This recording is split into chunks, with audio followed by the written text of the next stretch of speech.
Ayan, magandang araw mga kabayan. At pagbibigyan lang din tayo ng update para po sa kalusugan ni Jeffrey. So, si Jeffrey po ay hinahanda na nga natin for operation, no, para sa kanyang operasyon. At kahapon, sila po ay nagpunta na, no, para gawin yung ilang mga test o lab test para sa preparasyon sa gagawing operasyon para sa kanya. At maraming nagtatanong kasi pinost natin ito sa Facebook, bakit daw po sa St. Luke's, no? Katulad ng sabi namin sa inyo, yung kaso sa sakit ni Jeffrey ay hindi po TB. Ano? Kasi yung iba sabi nila, may tuberculosis. Tuberculosis yung pinagmulan hanggang nagkaroon ng iba pang complication. Kaya po umuwi tayo or napunta tayo sa surgery. Ano? Kailangan na niyang operahan. At nung unang update namin sa inyo, ang sabi namin sa inyo ay nagagamutan siya, no?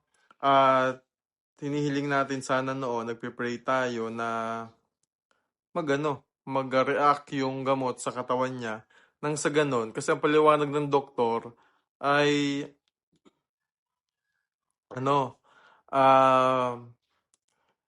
kung mag-react man yung gamot at umeffect sa katawan ni Jeffrey, hindi na siya ooperahan. Yun nga lamang, bagamat nag-react yung gamot, kaya lang hindi totaling gumaling, yung kanyang baga. So kahapon, galing sila sa St. Luke's, At ang St. Luke's po ang nakakapag-cater lang ng ganoong mga lab test, no?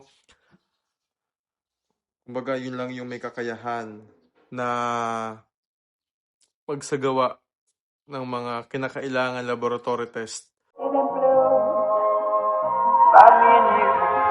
And I think to myself, what a wonderful world.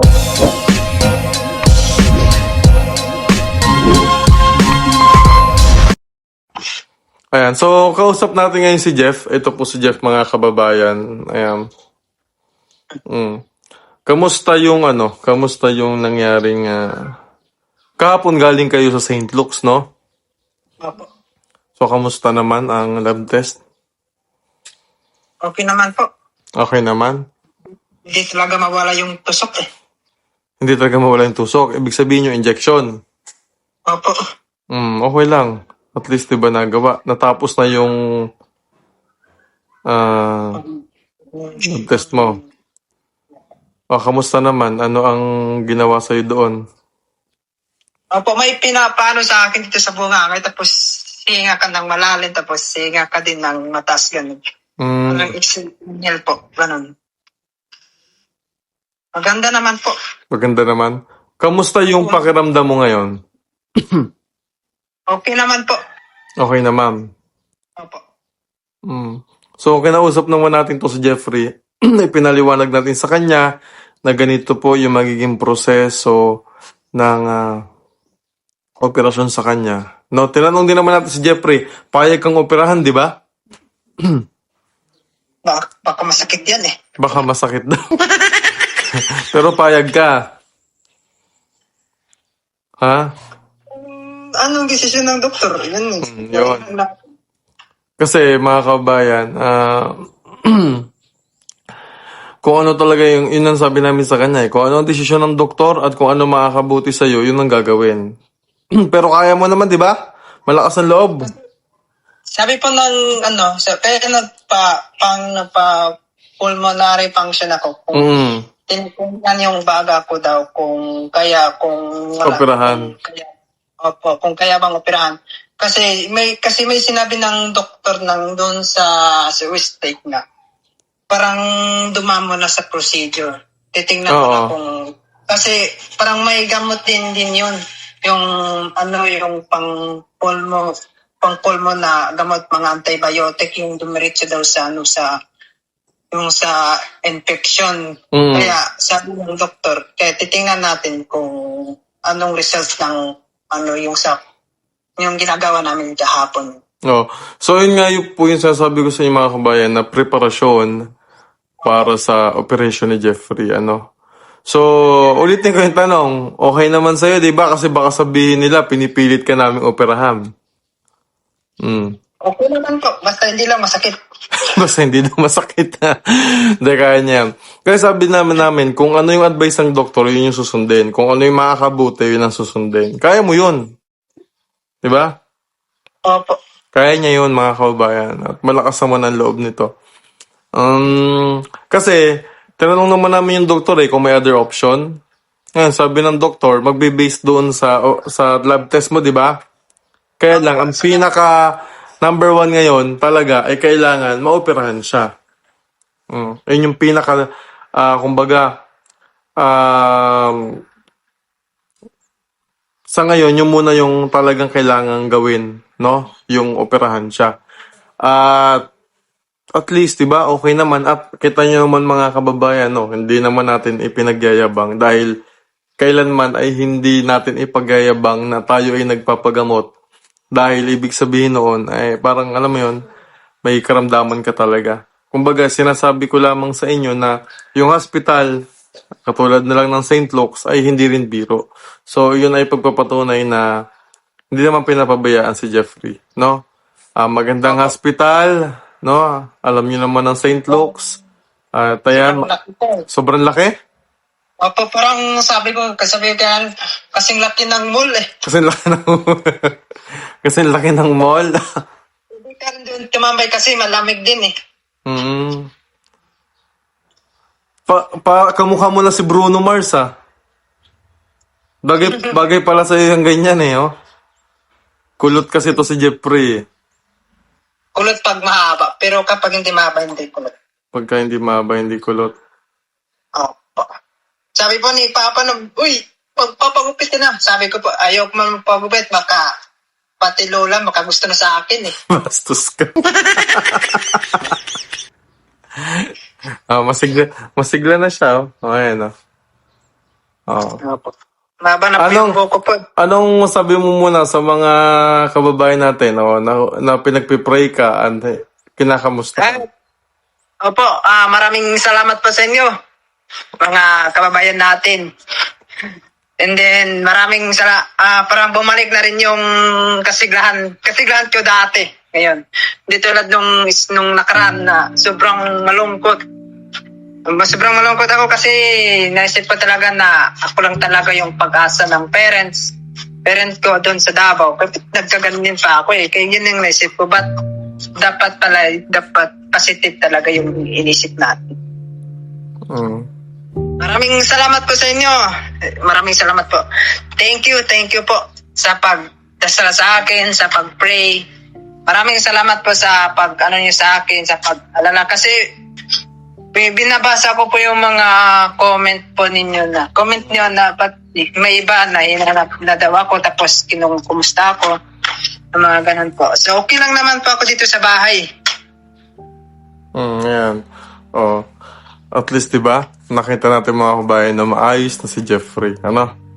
Maayos na. Si Bruno Mars po. Para ka na si Bruno Mars. No? Hindi na po si Obama. Hindi na Si po si Obama. Obama. Dati, kamukha ko daw si Obama. Ngayon, si Bruno Mars na naman. Kamukha niya daw si Bruno Mars. Ganito talaga pag iba-iba yung mga mukha natin. At least, alam niyo na, masigla si Jeffrey. No? Oh. Ngayon, kung i-advise ni Doc na, meron tayong other option na hindi siya pwedeng operahan, mas maganda, di ba? Maganda yun para hindi masakit. Kasi naiisip daw niya masakit eh. Huwag kang mag-alala, tulog ka naman doon. Pagkagising mo, wala na, tapos na. May mga wire-wire na sa katawan mo. May mga wire-wire. Sabi naman namin sa kanya kung anong advice ng doktor, yun ang susundin. Ano? Opo. Kasi at huwag kayo mag-alala, kasi baka nasa vlog ni Pugong Biyahero, nakausap ko na po ang papa ni Jeffrey, no? So abangan na lang natin yung vlog na yon sa ni Pugong Biyahero, no? Iniintay lamang natin ang schedule kung kailan siya ooperahan. No, yun na lang naman ang iniintay natin. Maraming salamat sa lahat ng mga kabayan natin na talagang sumusuporta sa batang ito. No?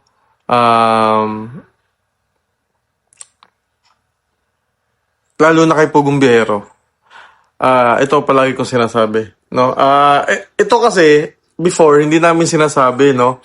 Kasi lalo na pagka yung personal na tulong ni Pugong Biyahero, minsan ayaw niya sabihin, hindi niya na binablog. Kaya lang, 'di ba?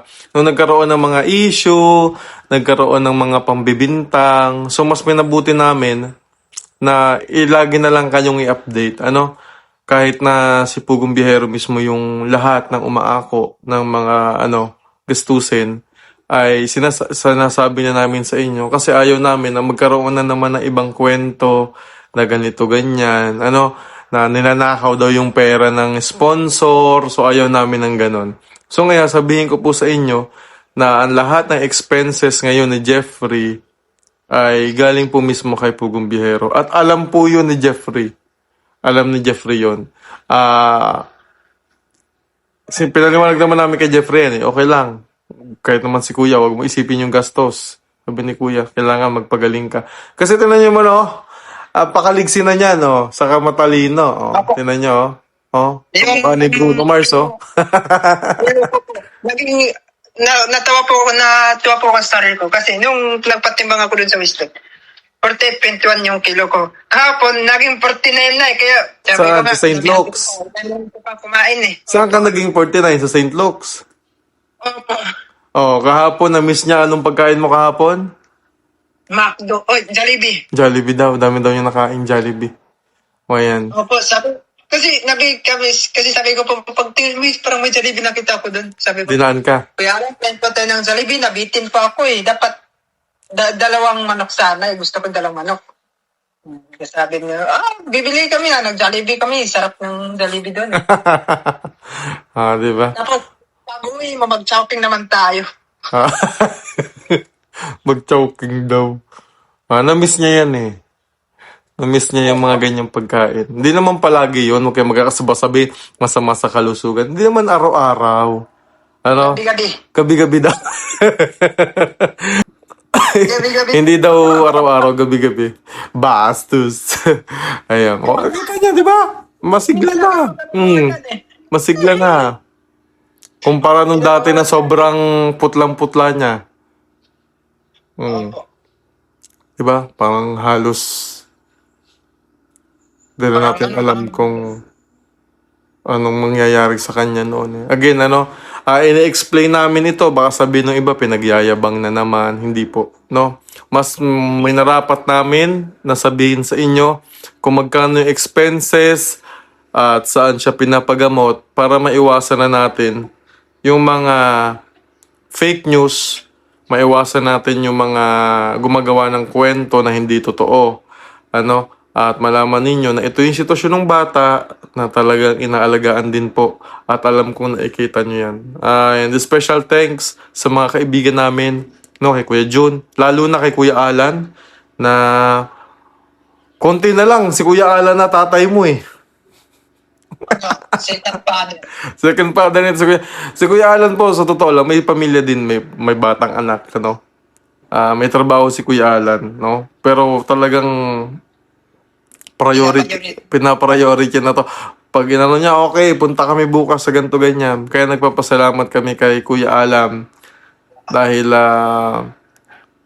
hindi niya pinapabayaan itong batang ito. Malaking, si Kuya Alan, matagal na yan sa amin, Napakalaking tulong talaga ni Kuya Alan sa mga ginagawa ng aming pamilya, Noon pa, ma-share ko lang, si Kuya Alan ay noong nasa Laguna pa nagbablog, si Kuya Paul, na halos tricycle ni Kuya Alan ang tagadala ng mga materyales sa pagpapagawa ng bahay ng mga beneficiaries ni Pugong Biyahero. Kaya alam namin na si Jeffrey, habang wala kami sa Laguna, ay nasa maayos naman na kalagayan. At pagpasensyaan nyo na kasi hindi talaga siya matututukan ni Mami PB. Dahil alam naman natin ang sitwasyon ni Jeffrey at alam naman natin na si Mami PB ay nagkakasakit din. si Mami PB ay hindi na bata, At sila Tito Hens, sila Teacher Nida ay lagi din naman nakagabay sa kanya doon, hindi naman pinapabayaan niya si Jeffrey. And soon, magkikita sila ng papa niya. Ayaw niya eh. Ayaw niya talaga. Ayaw niya palabas yung papa niya pero hindi pa pwede. Abangan nyo na lamang sa vlog di Pugong Biyahero, dahil lang doon yung aming pagpunta at kung ano yung nangyari. Kasi may nangyari doon sa pagbisita namin eh. At nagkausap naman sila ng papa niya. Yan si Jeffrey. Nakausap niya kasalukuyan noon na nasa hospital si Jeffrey nung magkausap sila. Kasi halos every other day kasi mga kabayan, nasa hospital din siya for follow-up, check-up. Talagang pinamomonitor natin. Kita nyo naman, kamukha na ni Bruno Mars, masigla na, di ba? Pag nagpagupit ako, naging Obama na. Ayaw niya daw magpagupit, papahabain daw niya buhok niya. Hanggang saan? Hanggang puwet. Hanggang puwet. Bastos. Hanggang puwet daw. Sabi ko po kay Papa, pag sumakay ka ng aeroplano, huwag ka lang tatalon. Mag-set-set ka.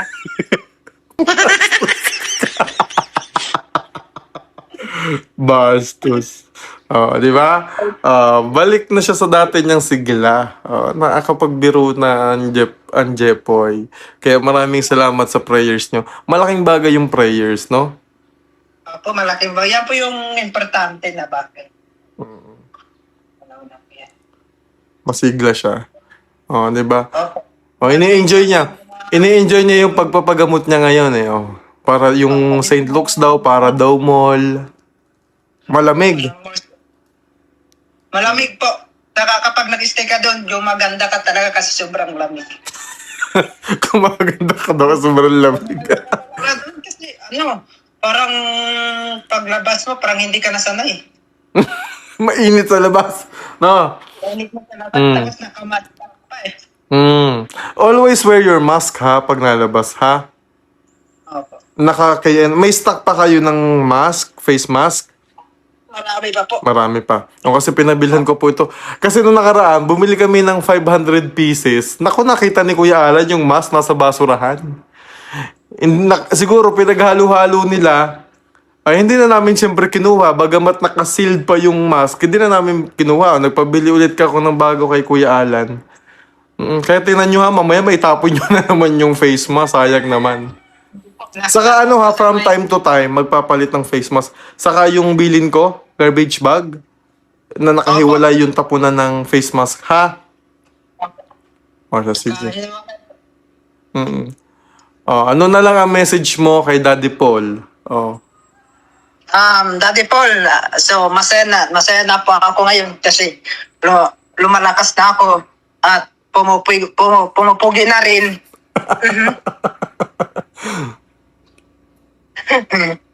At saka masaya na po ako kasi maraming salamat po sa pagtulong sa akin. Kahit na hindi na tayo nakapag next year na tayo magsimula mag-aaral. Babalik ka sa pag-aaral. Kailangan lang priority. Second year na tayo. Second, natapos naman niya mga kabayan yung first year niya. So, okay na yon na magpahinga siya, no? At salamat po, Daddy. Maraming salamat po, Daddy Paul, sa pag-alala sa akin, sa pagtulong po. Kahit na doon po kayo sa Davao, tapos dito ako sa Maynila. So, maraming salamat po sa po sa akin, sa pag-support. So, masayahin na po ako. At medyo gumaganda na. Kasi, anong gumaganda? Ay, gumagwapo. Ganun pala. Ikaw sabi ko na eh. Gumaganda eh. Gumagwapo pala. Mali po. Sorry po, Daddy.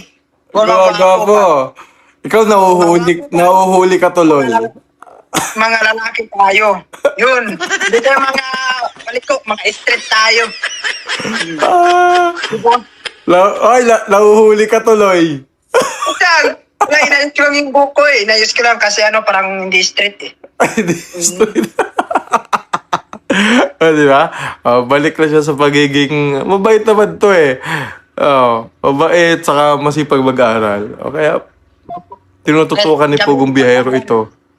Mm. Maraming salamat po, Daddy. So, Mm. andito. So, ano po, parang bumabalik na po yung dating kasiyahan. Ganon. Hindi po tulad ng para tayong manok na nagugutom. Palagi na lang nakatungangat. Walang Ngayon, masiga na tayo. Kasi noong mga kababayan, noong may sakit siya, halos siya talagang wala rin ganang pagkain. Kasi iba yung inisip advantage talaga. Sabi ko na, mamamatay na siguro ako. Hindi naman. Tingnan mo naman ngayon, sa awa ng Panginoon. Apakaganda ng katawan mo. Oo. At tuloy-tuloy lang. Diba? Opo. Oh, Tapos, parang tumataba na rin po ako kasi palagi na lang manok, isda, tapos yung puro na lang talbos ng kamote, natatay na talaga ako kapag talbos na rin ulit yung kinakain ko eh. Para daw sa dugo. Kaya hindi na lang palagi talbos ng kamote eh. Ikaw ba nag-request na laging talbos? Oo. Kasi nung nagkasakit siya mga kabayan, kinabahan siya. Papabili siya ng talbos, sitaw, okra. Naggulay-gulay siya. Kasi dati, hirap na hirap kami pakainin ng gulay yan. Nung nagkasakit, ayun.